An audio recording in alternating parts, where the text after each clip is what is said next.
পররাষ্ট্র উপদেষ্টা মোহাম্মদ তৌহিদ হোসেন বলেছেন, জাতিসংঘের সংস্কার ও মানবাধিকার ইস্যুতে বাংলাদেশের অঙ্গীকার ব্যক্ত করবেন প্রধান উপদেষ্টা ডক্টর মোহাম্মদ ইউনূস। জাতিসংঘের সাধারণ পরিষদের অধিবেশনে যোগদান নিয়ে গণমাধ্যমের সাথে ব্রিফিংয়ে তিনি বলেন, অধিবেশনে রোহিঙ্গা ইস্যুতে সুষ্ঠু সমাধান চাওয়া হবে।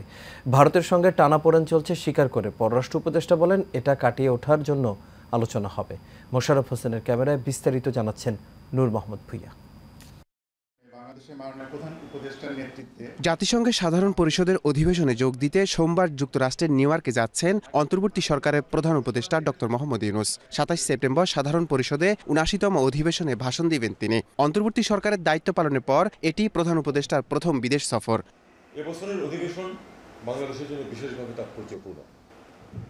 জাতিসংঘের সাধারণ পরিষদে অংশগ্রহণ নিয়ে পররাষ্ট্র মন্ত্রণালয় সাংবাদিকদের ব্রিফিং করেন পররাষ্ট্র উপদেষ্টা তৌহিদ হোসেন। শুরুতে প্রধান উপদেষ্টার নিউ ইয়র্ক সফরে প্রধান উপদেষ্টার কর্মসূচি এবং বাংলাদেশ নিয়ে করণীয় বিষয়গুলো তুলে ধরেন। ২৭ সেপ্টেম্বর মাননীয় প্রধান উপদেষ্টা জাতিসংঘ সাধারণ পরিষদের সাধারণ বিতর্কে পর্বে তার বক্তব্য রাখবেন।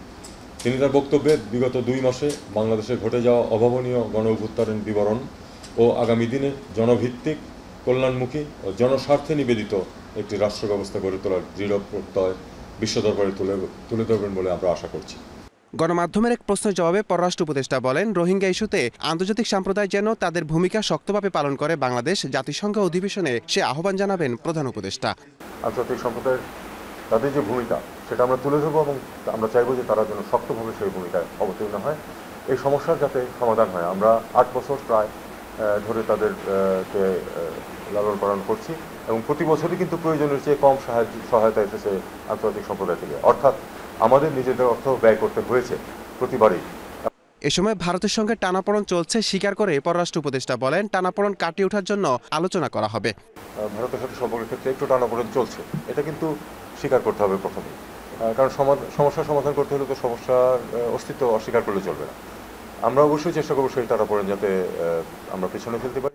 নূর মোহাম্মদ ভূঁইয়া, এশিয়ান টেলিভিশন, ঢাকা।